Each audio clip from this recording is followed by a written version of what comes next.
Hello guys, so এটা হলো গুড্ডুদের বাড়ির ডে 2। আজকে আমরা যাচ্ছিলাম লাটাগুড়ির মূর্তি নদীতে।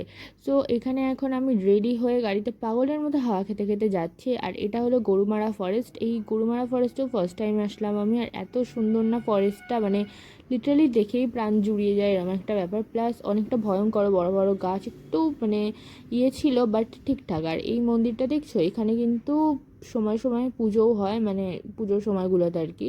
দেন আমরা সুন্দর ভিউ দেখতে দেখতে চলে গেলাম মূর্তি নদীতে। আর এই পরিবেশটা লিটারালি এতটা সুন্দর, আমি বলে বোঝাতে পারবো না।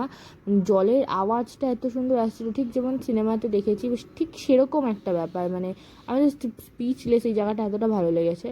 দেন ওখানে অনেকগুলো ফটো তুললাম। তারপর আসার পথে গাড়িতে তো হেভি নাচ গান করেছি আমরা সবাই মিলে। মানে মেনলি এটা আমার দিদিরই তাল ছিল, সবাই মিলে আমি আর ওই নাচছিলাম।